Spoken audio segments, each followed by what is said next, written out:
Welcome friend once again on the platform of Trishant academy. और हमेशा की तरह त्रिशांत एकेडमी आज भी लेके आया है one of the most searching topic. जी हाँ, मैं मिश्रा सर हमेशा की तरह आज भी बहुत ही खास वीडियो लेके आया हूँ।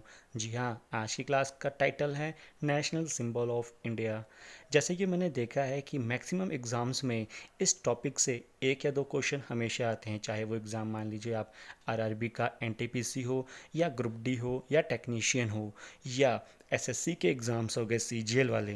तो national symbol, national flower, national animal, national aquatic animal, national river, बहुत सारे ऐसे ही पजल्ड क्वेश्चन आते हैं जो कि हम जैसे स्टूडेंट्स को, आप जैसे स्टूडेंट्स को अक्सर कंफ्यूज करते हैं। तो मैंने सोचा क्यों ना मैं आपके लिए वैसे क्वेश्चंस को बहुत ही इजी बना दूं। तो मैं आज आपके लिए टॉपिक लेके आया हूँ। दोस्तों, पहले मैं आपको बताऊंगा कि मैं क्या क्या कवर करूंगा। ये देखिए, there are many symbols including the national animals, bird, flower, fruit, trees and games. और बहुत सारे ऐसे होंगे। तो आप सीक्वेंस वाइज मैंने कवर कर रखा है, तो आप उसको ध्यान से देखिए और आशा करता हूँ कि मेरा ये वीडियो पसंद आएगा। अगर पसंद आया आपको तो आप इसे ज़रूर लाइक कीजिए और इस चैनल को ज़रूर सब्सक्राइब कीजिए। तो शुरू करते हैं। दोस्तों, हमारा पहला है कि national flag of India. What is the national flag of India? पीछे की जैसे आप बैकग्राउंड में देख सकते हैं, उसके बारे में लिखा हुआ है कि horizontal rectangular trying colour of the Indian saffron white and Indian green colour with Ashoka चक्र और 24 spoken wheel in a navy blue at its centre. यह है पूरी definition national flag of India की। जी हाँ, नेक्स्ट मूव करते हैं। यह है हमारा नेशनल एल्बम। जी हाँ, the adaptation from the Sarnath lion capital of Ashoka. जी हाँ, और मैं आपको बता दूं कि Sarnath one of the city of Uttar Pradesh near to Varanasi. जी हाँ, काशी के आसपास की ये सिटी है सारनाथ। वहाँ पे एक अशोका कैपिटल बना हुआ है, ये लॉइन है। उसी से ही हमारे एक नेशनल एल्बम को लिया गया है। ये एक नेशनल सिंबल है, तो आप इसको याद करिए, इसकी सिटी भी आप याद करिए, हो सकता है एग्जाम में ये भी पूछा जा सके। तो नेक्स्ट मूव करते हैं नेशनल एंथम। दोस्तों, आप सब जानते हैं कि हम लोगों ने स्टार्टिंग में स्कूल से पढ़ रखा है जन गण मन अधिनायक जय हो। ये अब हमारा नेशनल एंथम क्यों बना, कैसे बना और किसने बनाया? तो it was composed in Bengali by the poet Rabindranath Tagore, was adopted in its Hindi version on 24 January 1950. It was first publicly sung on 27 December 1911। जी हाँ, एट द कोलकाता। तो दोस्तों, ये ब्रीफ है, इसको पॉज कीजिए, नोट डाउन कीजिए, जो भी आपको इंपॉर्टेंट लगे और याद करिए। चलिए, अब बारी आती है वंदे मातरम का। दोस्तों, हम इसको जानते हैं, ये नेशनल सॉन्ग है। It is a Bengali poem written by Bankim Chandra Chatterjee in 1870s, which he included in his 1881 novel Anand Math। The poem was compose into song by Rabindranath Tagore. जी हाँ, रविन्द्रनाथ टैगोर ने इस पोएम को सॉन्ग के वे में कन्वर्ट किया था, लेकिन इसको लिखा गया था बंकिम चंद्र चटर्जी ने। ठीक है, 1870s में। ठीक है, तो आप याद रखिए, नोवेल का नाम भी याद रखिए और ईयर तो खास तौर से। ठीक, तो चलिए नेक्स्ट पे मूव करते हैं। नेक्स्ट हमारे पास है नेशनल प्लेज, जो हम जानते हैं कि हमने स्कूल में हर जगह हम पढ़ते हैं। ठीक है, तो अब इसके बारे में जान लेते हैं कि it was originally written by the Pydimarri Venkata Subba Rao, an author and a bureaucrat in Telugu language in 1962। उन्होंने ये लिखा था तेलुगु लैंग्वेज में, और first it was read in the Visakhapatnam in 1963 in a school. जब इन्होंने ये लिखा था 1962 में, तो उसके एक साल बाद जाके विशाखापट्टनम में इसको पहली बार स्कूल में इसको प्लेज को बोला गया है। और फिर उसके बाद से इस प्लेज को नेशनलाइज कर दिया गया, पूरे राष्ट्र के लिए इसको एक स्थान दे दिया गया है। तो आप याद रखिए ये कब लिखा गया, किसने लिखा और कब इसको पहली बार हमने बोलना स्टार्ट किया। चलिए, अगला मूव करते हैं हम नेशनल करेंसी। दोस्तों, Indian rupee symbol is derived from the Devanagari consonant. अब उसका सिंबल देख सकते हो, र, हिंदी में र लिखा हुआ है और लैटिन लेटर में आर लिखते हैं हम लोग। वॉज एडॉप्टेड इन 2010। ठीक है, नेशनल करेंसी हमारी है इस सिंबल की वो देवनागरी से ही इसको लिया गया है और इसको अडॉप्ट किया गया है, क्योंकि ये एक क्वेश्चन पूछा जा चुका है कि ये जो सिंबल है इसको कब अडॉप्ट किया गया था। करंट अफेयर में पूछा जा चुका है, तो आप ये ध्यान से रखिए याद कि ये 2010 में इसको हमने अडॉप्ट किया हुआ है। ठीक है, तो याद करते रहिए साथ साथ में। नेक्स्ट पर हम मूव करते हैं। नेक्स्ट हमारा नेशनल एनिमल ऑफ इंडिया।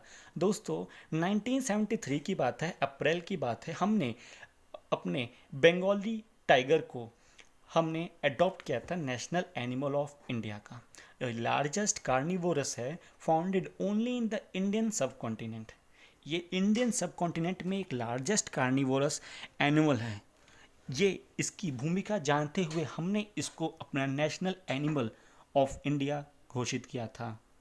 ठीक है, याद रखिएगा कब, 1973 में। चलिए अब बात करते हैं नेशनल रिवर ऑफ इंडिया। दोस्तों हम जानते हैं गंगा हमारी माता है और हमने इसको इसीलिए भी माना है क्योंकि हम गंगा को पवित्र मानते हैं, अपनी माता मानते हैं, उसकी रक्षा करना चाहते हैं। और ये it was declare on November 4 2008। क्या नेशनल रिवर ऑफ इंडिया कौन है? हमारी गंगा माता है। Ganga is the longest river of India flowing over 2510 kilometres. सबसे लंबी नदी है ये, सबसे लंबा डिस्टेंस कवर करती है कितना, 2510 किलोमीटर। और हमने 4 नवंबर 2008 को हमने डिक्लेयर किया था नेशनल रिवर ऑफ इंडिया कौन, गंगा को। ठीक है, तो दोस्तों इसको भी आप याद रखिएगा। और अगर मैं नेशनल हेरिटेज एनिमल की बात करूं तो दोस्तों on October 22 2010 by environment ministry of India हमने अपने एलिफेंट, जो हमारा एलिफेंट है, उसको हमने नेशनल हेरिटेज एनिमल घोषित किया था और तभी से हम लोग इसको मानने लगे थे। तो एग्ज़ाम में अगर आएगा कि कौन सी डेट पे हमने एलिफेंट को नेशनल हेरिटेज एनिमल कंसीडर किया है, तो वो डेट होगी अक्टूबर 22 2010। दोस्तों लास्ट में मैं आपको बहुत खास और ज़रूरी चीज़ बताऊंगा, तो लास्ट तक बने रहिएगा।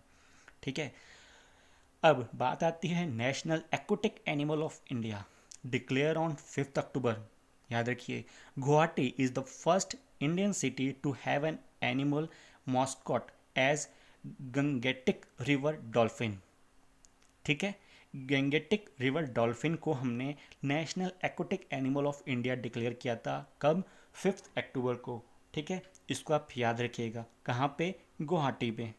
सिटी याद रखिए, एनिमल का नाम याद रखिए और डेट याद रखिए। चलिए नेक्स्ट मूव करते हैं नेशनल बर्ड ऑफ इंडिया। ये भी बचपन से हमने पढ़ा हुआ है, पीकॉक। लेकिन मैं अगर डेट पूछूं तो बहुत कम बच्चों को जानकारी होगी, लेकिन अब आप मेरे स्टूडेंट बन गए हैं तो आपको भी ये जानकारी हो गई होगी क्या, कि फरवरी 1 1963 को इंडियन पीकॉक यानी ब्लू पीकॉक को हमने अपना national bird of India declare किया था। ठीक है, तो आप डेट के वाइज याद करते रहिए। चलिए अब हम नेक्स्ट मूव करते हैं नेक्स्ट स्लाइड पे, वो है नेशनल ट्री ऑफ इंडिया। दोस्तों नेशनल ट्री जो है वो हमारा है इंडियन बनियन, अडॉप्टेड ऑन 1950। हम जानते हैं कि जो बरगद का पेड़ होता है, बरगद, नीम, हम इनकी पूजा करते हैं, उपासना करते हैं, लेकिन जो बरगद का पेड़ है हमने उसको नेशनल ट्री ऑफ इंडिया घोषित किया कब, 1950 को। याद रखिएगा, ठीक है, बहुत काम आएगा ये। चलिए अब नेक्स्ट मूव करते हैं नेशनल फ्लावर ऑफ इंडिया। दोस्तों आप पीछे से देख सकते हो कि बहुत ही शीतल और स्थिर जल में कमल का फूल खिला हुआ है, वही हमारा क्या है, नेशनल फ्लावर ऑफ इंडिया है। It is a scared flower and occupies a unique position in the art and mythology of a Asian Indian.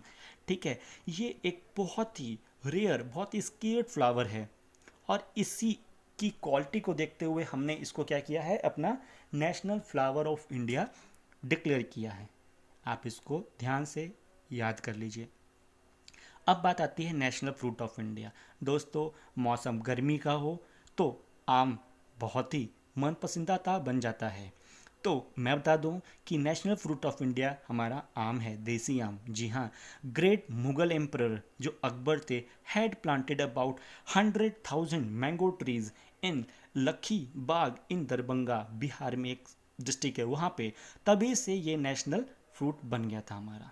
तो दोस्तों आज के लिए मैं आपको बहुत बहुत थैंक यू करता हूँ कि आप स्टार्टिंग से लेकर एंडिंग तक हमारे साथ बने रहे। और मैं आपको बता दूं कि अगर आपको कुछ भी डाउट हो, कुछ भी पूछना हो तो आप कमेंट सेक्शन में ज़रूर मेंशन करें। और अगर आपको मेरा सेशन पसंद आ रहा हो तो लाइक करें। और जी हाँ, लाल कलर का जो नीचे सब्सक्रिप्शन का आइकन बना हुआ है उसको ज़रूर प्रेस करें, और बेल आइकन को भी सब्सक्राइब करें, और बेल आइकन को प्रेस करके नोटिफिकेशन को ऑन कर दें।